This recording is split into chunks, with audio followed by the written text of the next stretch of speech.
안녕하세요 여러분, 반갑습니다. 저는 뉴탐스런 생명과학 1의 박소연입니다. 자, 우리가 지난 시간부터 해서요, 지금 생물의 구성 체제라는 1단원의 두 번째 큰 주제에 대해서 같이 공부를 하고 있는데요. 앞서서 배웠던 생물을 이루는 그런 물질들의 종류와 기능에 대해서는 다 복습을 마쳤는지 모르겠습니다. 저번 시간에 얘기했었죠. 러시아 문학을 읽듯이 굉장히 생소한 이름들이 많이 나왔었는데요. 이렇게 좀 낯선 이름들이 많이 나올 때는 어떻게 하면 좋을까요? 계속 반복해서 불러보면서 입에 있게 만드는 수밖에 없을 것 같아요. 우리가 새 학기에 들어서 친구들을 막 새로 만났을 때도 처음에는 이름들이 많이 헷갈리지만 많이 부르다 보면 어느샌가 외워져 있는 모습을 발견할 수 있잖아요. 그래서 그런 식으로 접근하시면 될 것 같습니다. 그래서 오늘 여러분과 함께 할 내용은요, 지난 시간에 이런 물질들이 굉장히 체계적이고 조직적으로 모여서 만들어지는 작지만 강하고 신비로운 존재, 바로 세포에 대해서 같이 공부를 해볼 건데요. 오늘은 그렇게 크게 어려운 부분은 없지 않나라고 감히 제가 조금 생각을 해보는데, 자, 그러면 학습 포인트 짚어보면서 같이 한번 얘기를 해볼게요. 자, 여기를 보시면요, 오늘 여러분과 같이 공부할 내용은 이렇게 세포의 구조와 기능이라는 제목으로 같이 공부를 할 텐데, 이게 보면 동물세포와 식물세포의 구조를 같이 봅니다. 이 두 개를 왜 비교하는 걸까? 아무래도 좀 다른 부분이 있으니까 이 두 개를 비교해서 보게 되겠죠. 그래서 그런 부분도 한번 보고요. 그 다음에 이 동물세포와 식물세포 내부로 조금 깊게 들어가서 어떤 세포 소기관들이 있는지 알아볼 거예요. 소기관이라는 얘기는 말 그대로 작은 기관이라는 얘기죠. 그래서 특정한 모양을, 형태를 갖추고 있으면서 어떠한 자기만의 고유한 기능을 하는 그런 작은 기관들, 세포 안에도 굉장히 많은 종류가 있는데요. 그것들에 대해서 알아볼 겁니다. 그런데 여기 보면 두 가지의 제목으로 좀 구분을 해놓은 걸 볼 수가 있는데, 원형질, 후형질이라는 조금 생소한 용어들이 등장해요. 이따가 여기에 대해서는 좀 설명을 할 거고, 이 두 가지 큰 카테고리로 나누어서 여기에 속하는 각각의 세포 소기관들을 하나하나 어떤 구조를 하고 있는지, 어떤 기능을 우리 세포 안에서 하고 있는지, 그런 부분 같이 얘기를 좀 해보도록 하겠습니다. 자, 그러면 이쪽으로 조금 옮겨와서 일단 세포의 종류부터 한번 살펴보도록 할게요. 우리가 보통 세포라고 하면 뭐 세포가 세포지, 세포의 종류가 있을까라고 생각할 수 있는데, 크게 나누어서요, 세포는 이렇게 원핵세포와 한번 들어봤을 수도 있을 것 같아요. 이런 용어는. 그 다음에 진핵세포로 나눌 수가 있습니다. 이건 무슨 의미일까요? 원핵세포, 진핵세포. 뭔가 핵과 관련된 어떤 특징을 얘기하고 있구나 하는 걸 감을 좀 잡을 수가 있겠는데요. 원핵세포는 여러분들이 이렇게 생각하시면 돼요. 원시적인 핵. 핵의 이전 형태, 이렇게 생각하시면 되겠는데, 말 그대로 핵막이 없습니다. 핵막이 없다는 얘기는 어떤 핵이라는 그런 구핵 자체가 없다는 얘기예요. 그래서 이런 원핵세포에서는 핵이 관찰되지가 않습니다. 그리고 핵만 없는 게 아니고요. 아까 뭐 오늘 여러 가지 세포 소기관들을 배운다고 했는데, 그런 어떤 막을 이루고 있는, 막으로 구획화된 막성 소기관들이 존재하지 않는다는 특징을 여러분들이 좀 찾을 수가 있을 것 같아요. 그래서 이런 원핵세포의 예시로는 우리가 잘 알고 있는 세균, 대장균 이런 종류 있잖아요. 그래서 세균 종류가 이 원핵세포, 그러니까 원핵세포로 이루어진 생물, 우리가 원핵생물이라고 묶어서 부르거든요. 그래서 그런 식으로 예시를 찾을 수가 있을 것 같고, 이 세균의 구체적인 구조에 대해서는 우리가 3단원 건강, 병원체 부분에서 더 자세하게 다루니까 여기서는 요 정도만 짚고 넘어가도록 하겠습니다. 자, 그러면 진핵세포는 얘랑 반대 의미라고 할 수 있겠죠. 진정한 핵을 가진 세포다. 그래서 핵막이 있어요. 핵막이 있으니까 요걸로 X를 칠 뻔했네요. 핵막이 있기 때문에 우리가 핵이라는 구조물을 찾아볼 수가 있습니다. 그리고 핵뿐만 아니라 이렇게 막으로 이루어진 막성 소기관들이 많이 존재해요. 막성 소기관. 그래서 이런 것들 이따가 공부를 할 거고, 예시로는 동물세포 또는 식물세포, 이런 것들을 예시로 들 수가 있겠네요. 그래서 오늘은 이 둘 중에서 어디에 초점을 좀 둘 것 같나요? 여러분들 느낌에. 그렇죠? 아무래도 아까 학습 포인트에서도 봤듯이 동물세포와 식물세포를 우리가 알아보자, 이런 제목이 좀 있었기 때문에 오늘은 요 진핵세포에 대해서 같이 주로 공부를 해볼까 합니다. 자, 그러면 이 진핵세포의 구조에 대해서 조금 더 자세하게 살펴볼 때가 됐는데요. 일단 여러분들 아까 좀 생소하게 나왔던 그런 용어들 함께 같이 좀 정리를 해볼게요. 진핵세포를 크게 나누면 우리 책의 교재에서 어떻게 구분하고 있냐면, 원형질인 부분과 원형질, 그 다음에 후형질로 나눠서 정리하고 있습니다. 원형질은 뭐고 후형질은 뭘까요? 얘는 뭔가 앞서서, 얘는 뒤이어서, 아까 요런 느낌으로 좀 정리를 하시면 좋을 것 같은데, 원형질이라는 얘기는 세포에 살아있는 부분이에요. 살아있는 부분. 그리고 생명활동이 활발히 일어나는 부분. 이렇게 정리를 좀 해볼 수가 있을 것 같고요. 후형질이라고 하면 후형질은 요거의 반대로는 어떤 느낌이 될까요? 바로 죽어있는 부분이라고 우리가 쉽게 좀 얘기를 할 수가 있는데 죽어있는 부분이라고 표현을 할 수도 있고 원형질의 그 생명활동 결과 생긴 생명활동의 결과로 생긴 그런 부분들이다. 이렇게 정리해 볼 수가 있겠네요.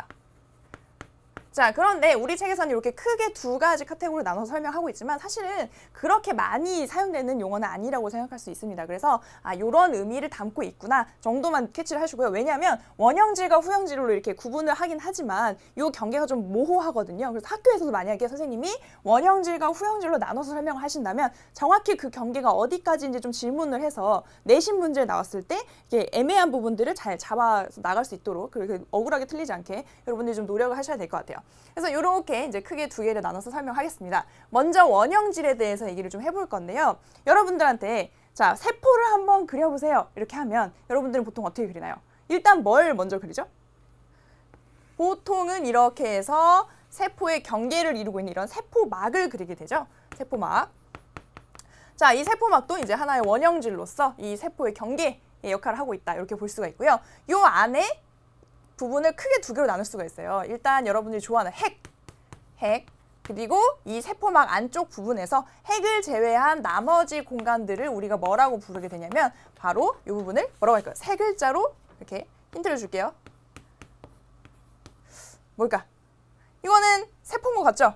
세포 얘기하고 있으니까요. 이건 뭘까요? 바로 세포질이라는 이름으로 부릅니다. 그래서 핵을 제외한 나머지 부분들을 세포질이라고 하고 이 세포질 부분에 여러 가지 소기관들이 또 존재를 하게 되는 거죠. 그러면 그 중에서도 세포막에 대해서 먼저 한번 알아볼게요. 세포막은 그림을 보면서 좀 입체적으로 한번 여러분과 공부해 보도록 하겠습니다. 자, 따라오세요. 어머, 자 이거 조금 이따가 얘기를 하도록 하고요. 자, 일단 세포막의 구조를 한번 보시면 여기 같이 보면 이렇게 세포막이 이렇게 약간 어떻게 매트리스 모양으로 보이기도 하고요. 그렇죠? 매트리스 모양으로 보이기도 하고 여기 보면 인지질 이중층이라는 것과 단백질이 같이 모여서 세포를 이루고 있는 것을 볼 수가 있습니다. 알겠죠? 그렇죠? 그래서 여기 이제 인지질 이중층과 세포가 같이 모여서 이 세포막을 이루는데요. 이 세포막의 기능을 먼저 한번 살펴보면 기능은 세포의 경계를 이루고요. 그 다음에 물질의 출입을 조절합니다. 자, 물질의 출입을 조절한다는 거는 무슨 소릴까요? 이게 우리가 이렇게 어떤 뭔가 이렇게 경계가 있는데 여기로 아무거나 왔다 갔다 마음대로 할 수가 없다는 얘기예요. 무슨 소리인지 알겠죠? 그래서 왔다 갔다 마음대로 할 수가 없기 때문에 이렇게 여러분들이 여기 왔다 갔다 할 때는 뭔가 이걸 검문하는, 그래서 너는 들어올 수 있어 이렇게 들여보내주고 너는 못 들어와 하고 이렇게 나가는 그런 느낌으로 이렇게 물질 출입을 조절한다 하는 거 볼 수가 있겠습니다. 그런데요, 여기 보면 일단 가장 중요한 성분으로 인지질이라는 걸 여러분들이 좀 공부를 해야 될 텐데 이미 한번 만난 적이 있어요. 인지질 언제 만났죠? 저번 시간에 물질 얘기를 하면서 지질의 한 종류 인지질 얘기를 같이 했었는데요. 우리 저번에 지질 중에서 뭐 이렇게 생긴 애도 하나 있었는데 이렇게 글리세롤이라는 거 한 분자에 이렇게 지방산이 3개 꼬리로 붙은 형태, 이런 형태를 띠고 있는 물질은 이름이 뭐였나요? 뭐였을까요? 그쵸? 4글자 중성지방이라는 애였어요. 중성지방.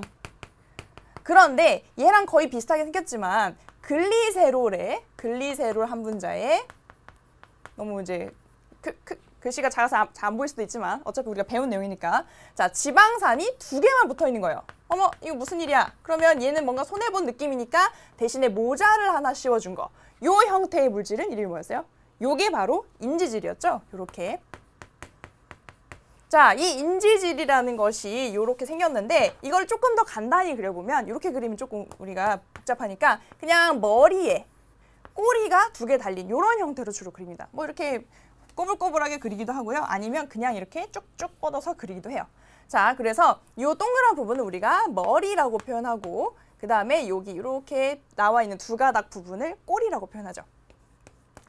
그런데 저번에도 얼핏 얘기를 잠깐 했던 것 같은데 이 머리와 꼬리의 그 성질이 좀 다릅니다. 그래서 머리 부분은 어떠냐면요. 머리 부분은 친수성이에요.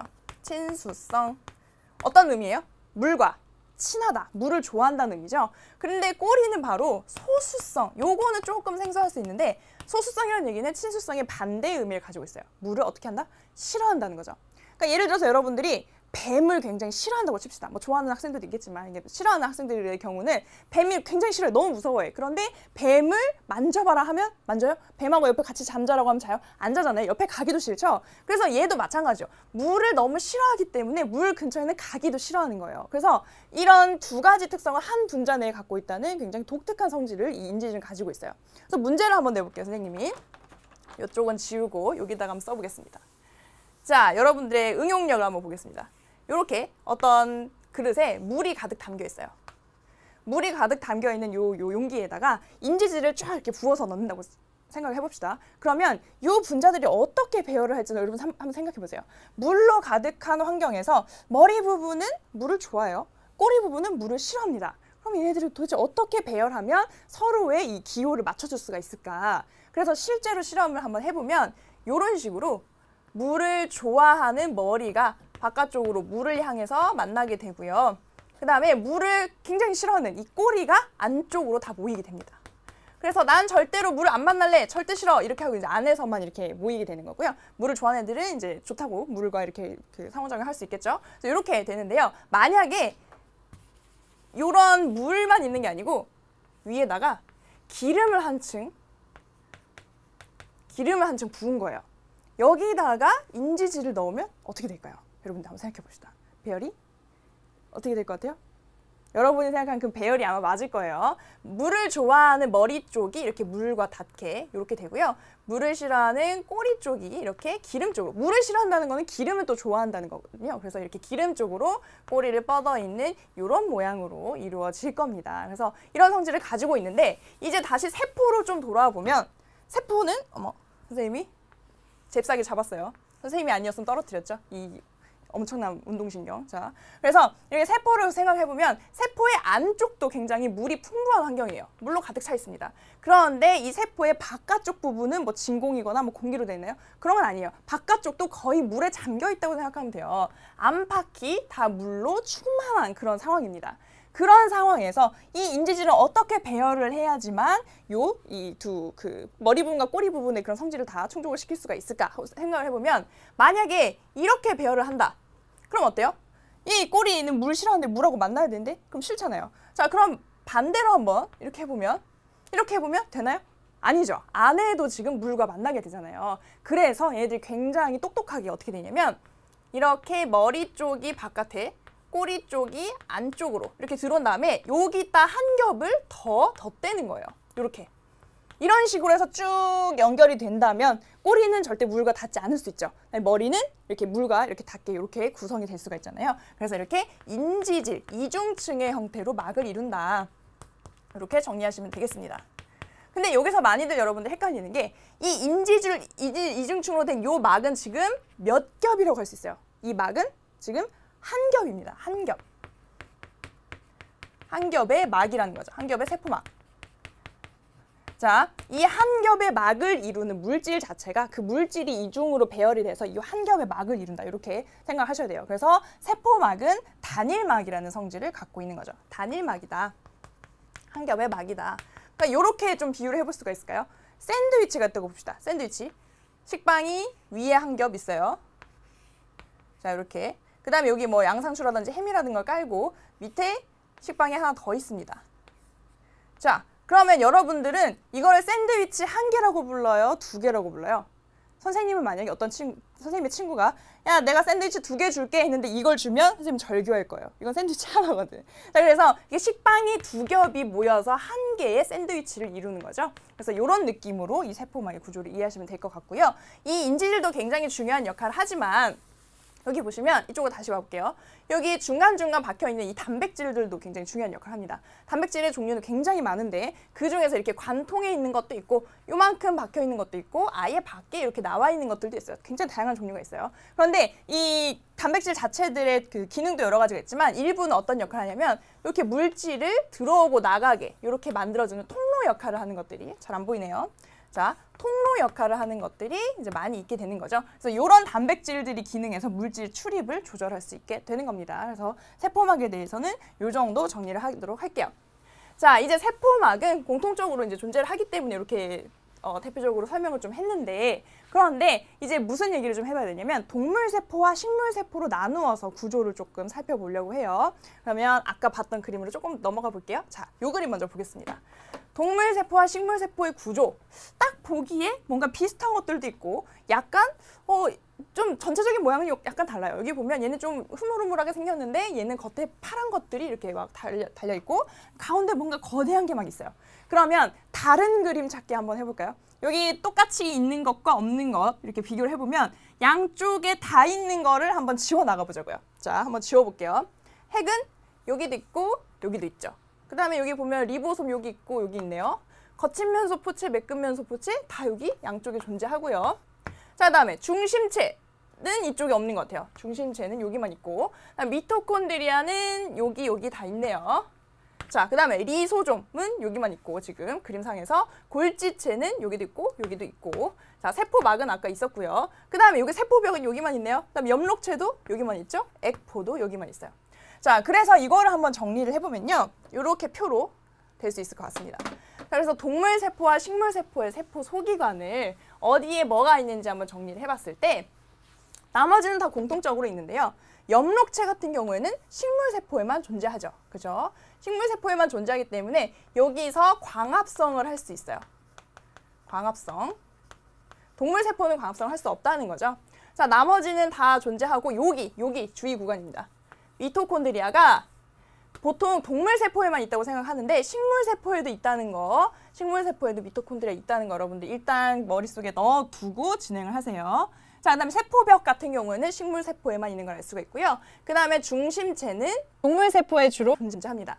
그런데 앞에서 본 그림에서 어떤 애들이 한쪽에만 있었는데 여기는 안 나와요. 걔네들이 뭐냐면 바로 리소좀과 액포인데요. 액포. 근데 이 리소좀과 액포 같은 경우에는 그 리소좀도 동물에만 주로 있고 액포도 식물에만 있다고 얘기를 하지만 그 여러 가지 생물들이 종류가 워낙 다양하기 때문에 작은 액포가 동물에서도 나타나고 요런 조금 그 중첩되는 부분들이 있어요. 그래서 요 부분에 대해서는 여러분들이 크게 신경 쓰지 않아도 된다. 여기에 대해서는 신경 쓰지 말고 이 표에 나와 있는 것만 여러분들이 조금 이해하시면 될 것 같습니다. 자, 그럼 여기까지 한 다음에 원형질의 나머지 부분들 선생님이 그림으로 한번 정리를 해볼게요. 자, 이쪽으로 넓은 데로 같이 따라와 보시죠. 자, 이제 선생님의 그림 실력을 좀 뽐낼 때가 됐는데요. 얼만큼 크게 그려야 정리가 잘 될지 이렇게 일단 그려보도록 하겠습니다. 짠! 뭐부터 정리를 해볼 거냐면 동물세포 먼저 정리를 좀 해보려고 그래요. 동물세포 먼저 정리한 다음에 식물세포 이렇게 없는 부분들 채워서 한번 공부해보도록 하겠습니다. 자, 가장 바깥쪽에 있는 세포막에 대해서는 조금 전에 정리를 했어요. 인지질 이중층으로 되어 있는 몇 겹의 막, 한 겹의 막이었죠. 그 한 겹을 그 인지질 이중층이 이렇게 만들고 있는 막 자체는 한 겹이에요. 요거 꼭 기억을 하시고요. 그 다음에 여러분들이 너무너무 그리고 싶은, 본능적으로 그리게 되는 세포 소기가 먼저 얘기를 해보면 뭘까요? 바로 가장 핵심적인 핵이 되겠죠. 그런데 핵은 이렇게 그릴 수 있지만 너무 크게 그렸네. 다른 것도 그려야 되는데. 자, 욕심쟁이가 되면 안 되니까 그림상 조금 줄여서 그리겠습니다. 이렇게 그릴 수 있지만 사실은 더 디테일하게 한번 그려보면 얘를 이중으로 이렇게 그려야 돼요. 쭉. 자, 일단 얘는 이름이 핵이고요. 핵이고. 자, 막구조일까요? 아닐까요? 막구조. 막구조라는 것의 의미는 뭐냐면 이 막을 경계로 안쪽과 바깥쪽에 구획이 나눠져야 되는 거예요. 만두 한번 생각해 볼까요? 만두의 피가 그 안쪽의 소들을 이렇게 가두고 그 안에 경계를 맺는 역할을 하는 게 만두 피잖아요. 그런 식으로 이렇게 온전히 감싸고 있는 막 구조를 좀 생각을 해보세요. 그럼 이건 막 구조로 보이나요? 아닌가요? 막 구조처럼 생겼죠. 그런데 막 구조이면서 몇 겹? 두 겹의 막으로 돼 있어요. 그래서 이거를 우리가 이중막이라고 합니다. 이중막. 이중막으로 구성된 소기관은 세 종류가 있는데 그중에 첫 번째가 핵인 거예요. 자, 이렇게 되어 있고요. 그런데 이 핵이 그냥 이렇게 심심하게 생긴 게 아니고 중간중간 이렇게 구멍이 뚫려 있습니다. 구멍이 그냥 뽕뽕뽕뽕 뚫려서 아무 때나 열리는 건 아니고 이 구멍도 이렇게 조절이 돼요. 그래서 이제 열렸다 닫혔다 하게 되는데 이 구멍 자체를 우리가 핵공이라고 부르죠. 구멍, 핵에 있는 구멍이다. 핵공. 그래서 이 핵공을 통해서 세포질에 있는 물질과 핵 안에 있는 물질이 이렇게 왔다 갔다 움직일 수 있게 되는 그런 통로 역할을 하고요. 이 핵은 어떤 의미를 갖고 있나요? 굉장히 중요한 기관이니까 우리가 핵 하면 핵심 뭐 하면 가장 중요한 그런 본질이라는 뜻을 갖고 있는데 이 핵 자체는 전체 세포의 뭐를 조절할까? 전체 세포의 생명 활동을 조절하고 통제하는 역할을 합니다. 세포의 생명 활동을 조절하고 통제한다. 이런 기능을 하는 게 핵이다 하는 거 알아두시면 되겠고요. 근데 어떻게 이걸 통제할 수가 있을까? 이거는 이 핵 안에 어떤 굉장히 중요한 물질이 담겨 있기 때문에 가능한 현상이죠. 자, 여기 안에 담겨 있는 거, 이 물질의 이름 뭘까요? 바로 유전 물질, DNA라고 할 수 있겠는데요. 근데 DNA가 그냥 이렇게 실처럼 자기만 이렇게 독자적으로 존재하는 건 아니고 단백질과 이렇게 뭉쳐져가지고 무슨 형태를 이루냐? 바로 염색사라는 실 형태를 이룹니다. 염색사의 형태로 존재하게 되는 거죠. DNA와 단백질이 이렇게 뭉쳐있는 상태. 이 염색사에 대해서는 그 다음에 2단원 얘기할 때 더 자세히 하게 될 거고요. 자, 그 다음에 염색사만 있는 건 아니고 여기 이렇게 해서 뭔가 이렇게 진하게 보이는 이런 구조물이 있습니다. 요거는 이름이 뭐냐면 이름이 바로 인이에요. 인. 여러분들이 알고 있는 인은 뭐가 있을까요? 그 원소 기호 중에서, 그쵸? 원소 기호 중에서 P로 쓰는 인을 알고 있는데 걔랑 얘는 무슨 관계예요? 전혀 관계가 없습니다. 그냥 이름만 같다 어떠다 보니까 인이라는 하나의 구조물이에요. 세포에 있는 구조물. 근데 여기는 어떻게 구성이 되어 있냐면 우리가 그 핵산에 DNA도 있지만 다른 한 종류 누가 있었어요? DNA 말고 DNA 복제본이라고 어떻게 하면 볼 수 있는 그런 RNA가 있었죠. 이 RNA와 단백질이 합쳐진 형태 그런 형태를 하고 있고 이 인에서는 리보솜이라는 것이 합성됩니다. 리보솜이 아직 안 나왔죠? 근데 리보솜이 합성되는 장소다 하는 것만 정보를 알고 있으면 이따 리보솜이 나왔을 때 좀 적용을 해볼게요. 자, 여기까지 해서 핵 한번 정리를 해봤습니다. 자, 그 다음에 인지도 순으로 좀 가보면 핵 다음에 유명한 그런 세포 소개가 뭐가 있을까요?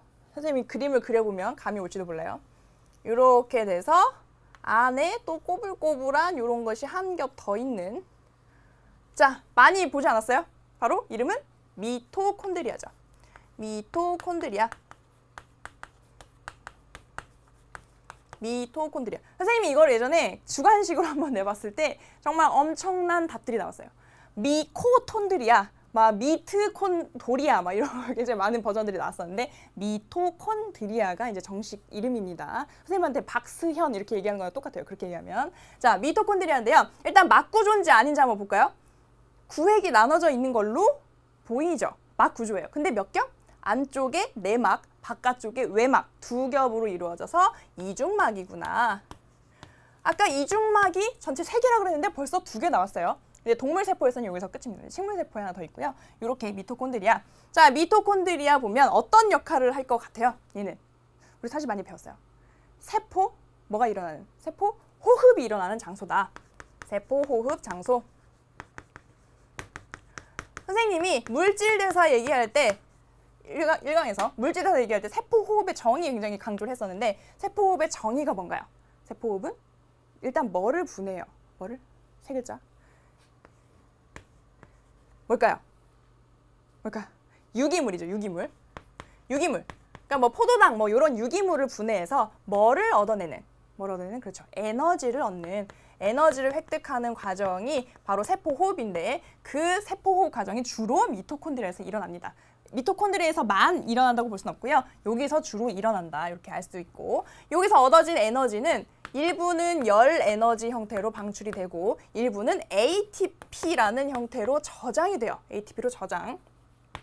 이 ATP의 정체에 대해서는 우리가 또 3단원에서 자세히 공부할 기회가 있기 때문에 요런 물질로 에너지를 저장할 수 있구나 이렇게만 이해하시면 될 것 같습니다. 자, 그 다음에 미토콘드리아의 굉장히 중요한 특징 한 가지는 또 뭐냐면 본인의 스스로 자기 자신의 DNA와 자기 DNA를 가지고 자신의 리보솜도 가져요.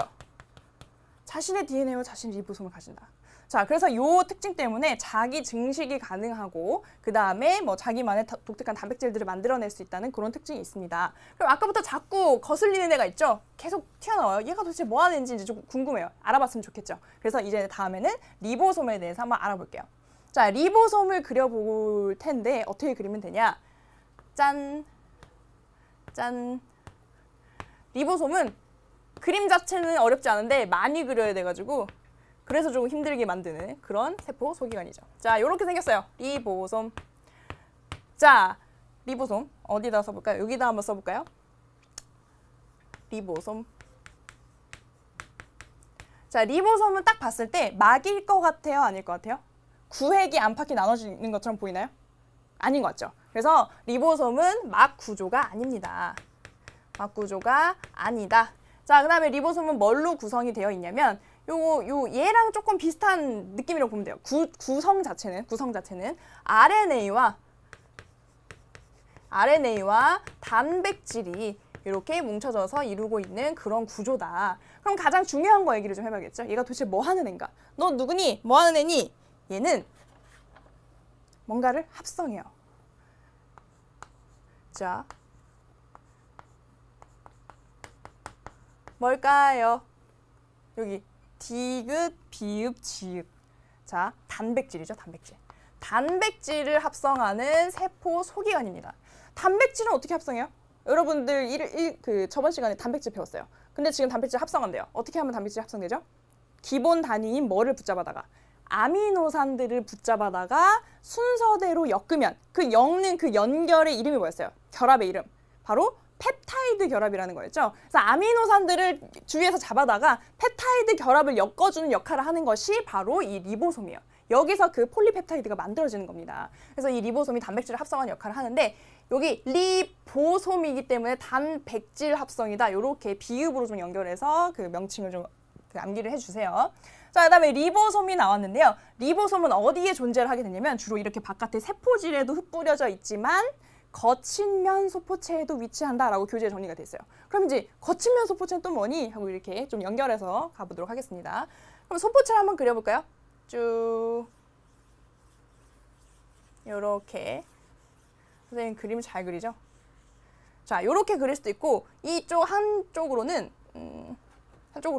이렇게 생긴 것도 있지만 뭔가 이렇게 관 형태로 관의 모양으로 얘는 좀 그리기가 힘들어요, 원래. 자, 이렇게 관의 형태로 이렇게 뻗어 있는 것도 있어요. 이것도 다 이름은 소포체입니다. 이렇게 연결해서 얘는 이름이 소포체다. 자, 그럼 소포체 같은 경우에는 일단 막인지 아닌지 판단을 좀 해봅시다. 구획이 안팎이 나눠지는 걸로 보이죠? 그래서 막 구조를 하고 있어요. 근데 한 겹일까요? 두 겹일까요? 어떻게 생각해요? 자, 여기 막이 뭐 이렇게 좀 주름져 있긴 하지만 그래도 한 겹의 막으로 구획이 이루어져 있는 걸 여러분 볼 수 있어요. 그래서 이거는 단일막이다 라고 얘기하죠. 단일막 구조.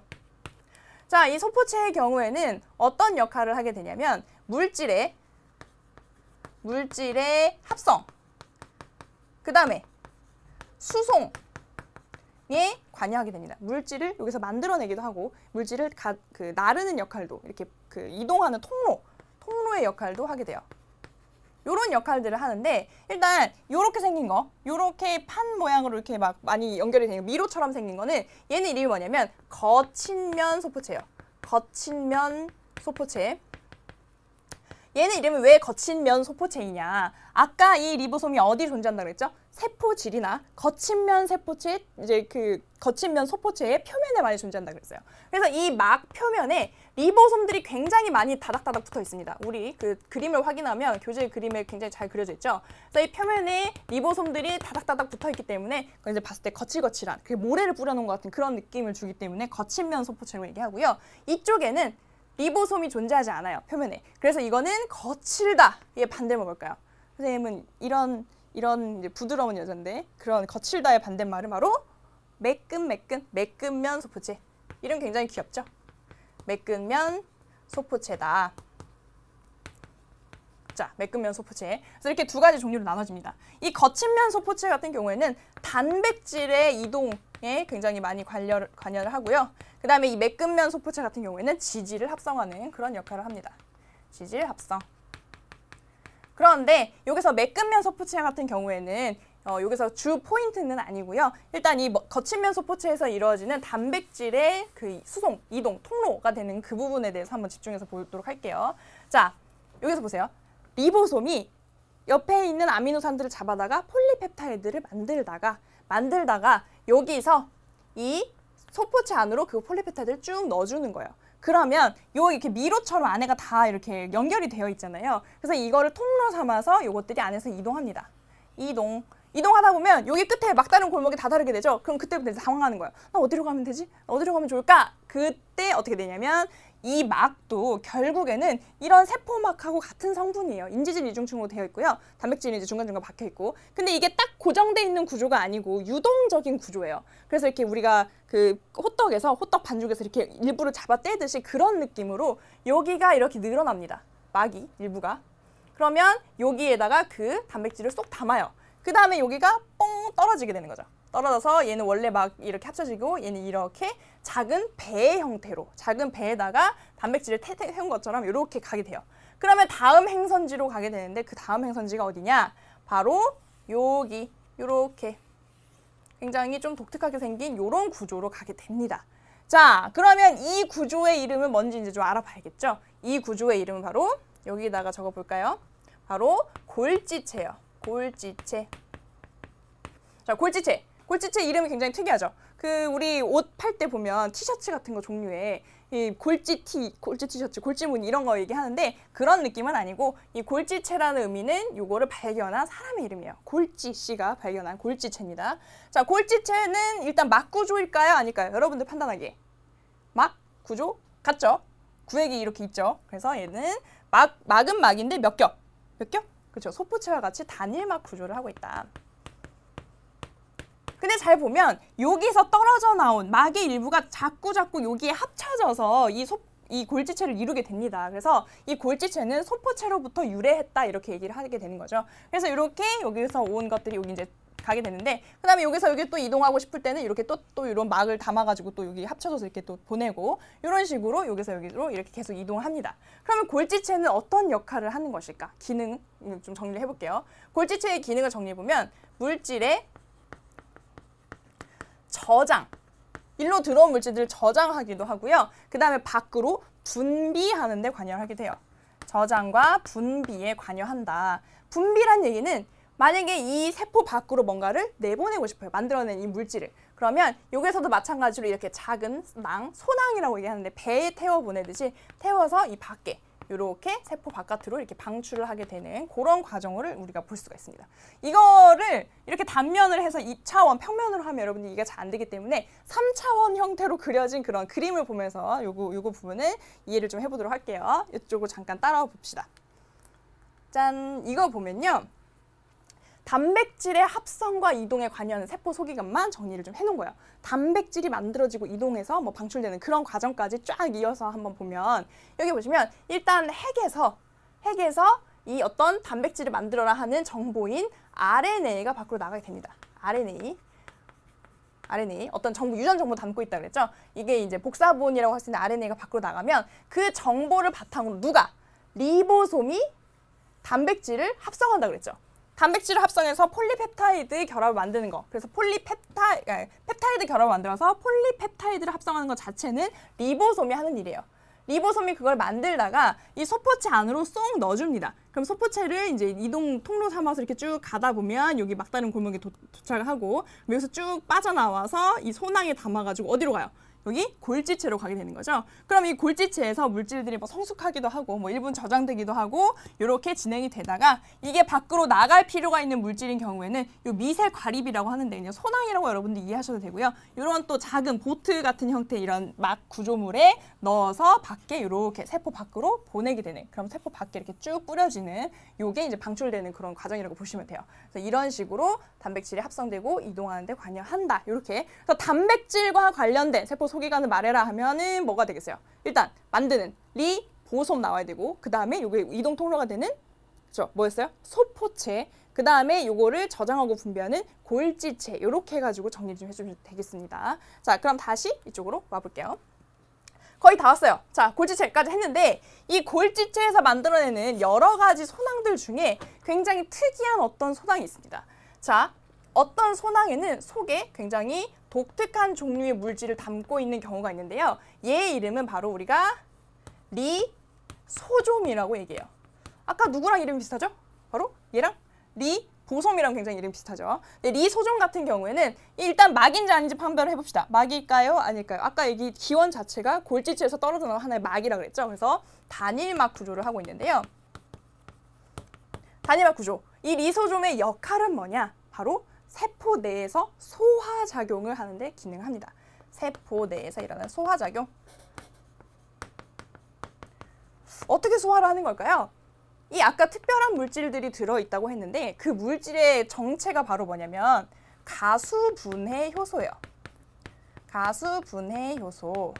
가수분해 어디서 들어봤죠? 선생님이 예전에 한번 얘기했는데 그 물질 대사 얘기하면서 그 폴리페타이드 결합이라든지 아니면 그 포도당 사이의 결합 얘기를 하면서 무슨 얘기를 했냐면 어떤 물질이 두 개가 합쳐질 때 이게 이렇게 결합하면서 사이에서 물이 한 분자 빠져나오는 경우가 있다. 결합하면서. 이거를 뭐라고 한다 그랬냐면 탈수, 축합이라고 한다 그랬다. 그렇다면 이렇게 탈수, 축합됐던 물질들이 원래 상태로 돌아가기 위해서는 여기서 물이 한 분자 빠져나왔기 때문에 여기다 물을 더해줘야 원래대로 그 원상복귀가 된다 그랬죠. 그래서 물이 한 분자 더해지면서 다시 나눠지는 요 과정을 뭐라고 한다 그랬어요. 그게 바로 가수분해라고 그랬죠. 가수분해. 그래서 탈수 축합과 가수분해는 이제 반대의 과정이라고 얘기했는데 이렇게 물을 첨가해서 이걸 쪼개는, 소화시키는 그런 효소들이 이 리소좀 안에 들어있어요. 그래서 이 안에 어떤 물질을 넣게 되면 이렇게 소화가 일어나는 거죠. 그래서 세포 내에서 뭔가를 분해하거나 이제 소화시킬 필요가 있을 때는 이 리소좀이 관여를 하게 됩니다. 자, 여기까지 달려봤고요. 이제 여기서 동물 세포에 주로 존재하는 어떤 애를 좀 살펴볼까요? 동물 세포에 주로 존재하는 굉장히 독특하게 생겼습니다. 유니크하죠. 난 여기에만 있어 하는 그런 자부심을 가질 정도로 유니크하게 생긴 자, 요렇게 생겼는데요. 선생님 항상 추러스라고 표현해요. 동물 세포에 존재하는 추러스 2개. 자, 일단 명칭 정리를 해봐야겠죠. 명칭. 자리가 없어요. 명칭 정리하면 중심체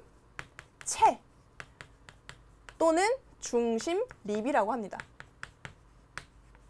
중심체 또는 중심립.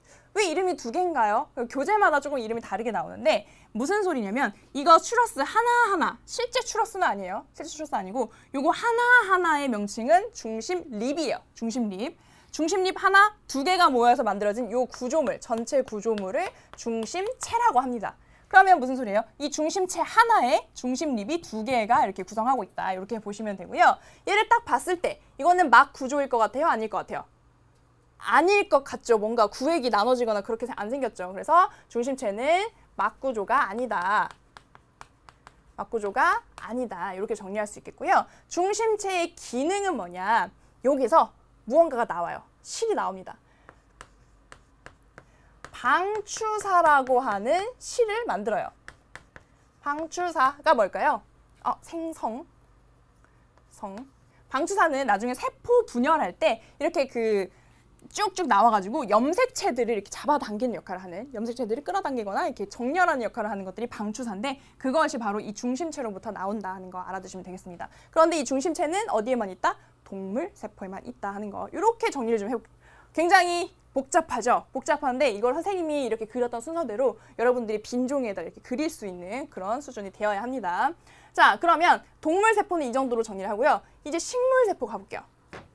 식물 세포는 여기서 크게 다른 건 없어요. 뭐만 여기서 지우면 되냐면 일단 요 중심체 지울게요. 요거를 쭉 지우고 그 다음에 식물에만 있는 거를 그려 넣으면 되겠죠. 여기 이제 리소좀도 잠깐 지워볼까요? 논란의 여진이 있긴 하지만 이렇게 지워보겠습니다. 자, 이렇게 지운 다음에 요 식물 세포에만 있는 거 첫 번째 구조물 요거는 선생님이 노란색으로 그려볼게요. 구분하기 위해서. 자, 이것도 굉장히 인지도가 높은 그런 세포 소기관 중에 하나예요. 자, 요렇게 그릴 수 있는 요런 구조물 바로 여러분들 잘 알고 있는 엽록체가 되겠죠. 엽록체.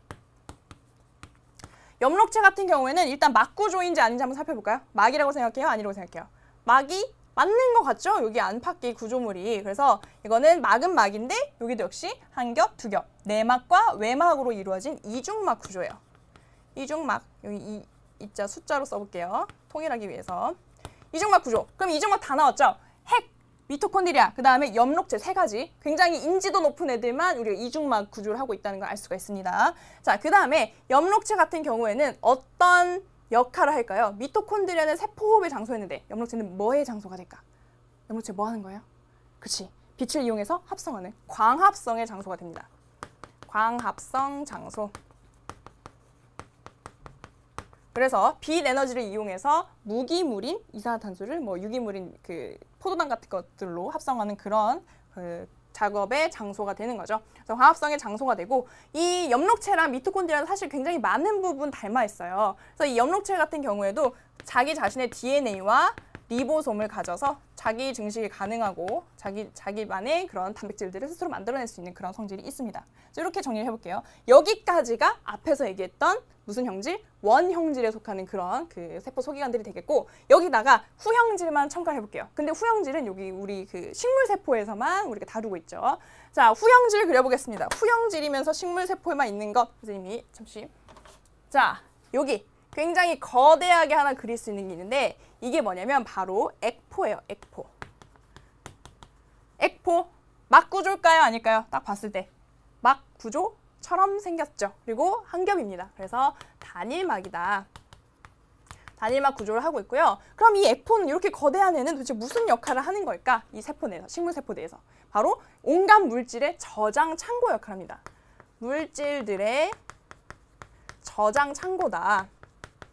그래서 뭐 여러 가지 뭐 당분이라든지 색소라든지 그다음에 노폐물이라든지 온갖 것들을 다 저장해요. 그래서 이 식물세포가 나이가 많아지면 많아질수록 액포가 점점 커집니다. 우리 식물은 어떻게 뭐 쉬야를 한다거나 뭐 이렇게 막 땀을 뻘뻘 흘린다거나 그런 건 없잖아요. 그래서 여기다 이제 몽땅 집어넣는 거죠. 그런 역할을 하는 것이 액포고요. 나머지 마지막 하나, 라스트, 후형질이면서 식물세포에만 있는 어떤 하나의 구조물, 바로 요 바깥쪽에다가 하나 쭉 그려줄 수가 있겠네요. 요렇게 바로 뭘까요? 그쵸, 세포벽이 되겠죠. 세포벽. 세포벽 같은 경우에는 막구조는 아니에요. 이거는 막구조가 아닙니다. 근데 이거는 무슨 물질로 이루어져 있냐면 바로 셀룰로스라고, 우리 예전에 그 탄수화물 하면서 나왔던 그 부분을 조금 떠올리시면 되겠고요. 셀룰로스 성분으로 이루어진 세포벽으로 이루어져 있어요. 이거는 무슨 기능을 할까요? 어떤 기능? 세포의 형태를 유지하죠. 세포 형태를 유지하고 지지하는 기능을 한다. 이런 기능을 하는 요렇게 하나의 존재로 정리를 해볼 수가 있겠습니다. 그래서 이렇게 해서 전체 식물세포와 동물세포의 그런 세포 소기관들 정리를 해봤어요. 굉장히 복잡하죠? 여러분들 그릴 수 있어야 된다고요. 자, 그러면 우리가 그림을 보면서 전체 구조물, 선생님의 그림은 약간 조금 여러분들 보기 좋으라고 간단하게 그렸으니까 실제 이런 사진과 비슷한 그런 그림을 보면서 전체적으로 한번 느낌을 보시면 될 것 같아요. 왜냐하면 우리가 시험에서 이렇게 그림으로 나오는 경우가 있거든요. 그림을 봤을 때 뭐가 뭔지 정도는 알아야 된다는 얘기죠. 그래서 핵 같은 경우에는 이렇게 동그랗게 있고 구멍이 뻥뻥뻥뻥뻥뻥 뚫려 있는 걸 볼 수가 있습니다. 그래서 요거 구멍을 뭐라고 한다고요? 바로 핵공이라고 한다고 그랬어요. 그 다음에 여기 이렇게 동그랗게 돼 있는 건 뭐예요? 핵 속의 핵인가요? 뭐라고 한다고? 인이라고 한다고 그랬죠. 인 구조물 그리고 있다. 그 다음에 여기 이렇게 뭔가 막구조인데 뭐가 이렇게 리보솜이 잔뜩 붙어 있는 거, 요거는 아무래도 거친면 소포체의 그림이 되겠고, 이 거친면 소포체 요 옆에 쪽에 이렇게 관 모양으로 서로서로 이루어져 있는 거는 바로 요 리보솜들이 안 붙어 있으니까 매끈면 소포체라는 걸 알 수가 있겠죠. 그 다음에 요 바깥쪽에 이 소포체로부터 유래한 누가 있어요? 골지체가 있는데, 이 골지체랑 소포체랑 문제로 그림으로 나왔을 때 여러분들 어떻게 구별을 해주시면 되냐면, 여기 이 막성 구조물 사이사이에 통로가 존재하게 그려져 있으면 소포체고요.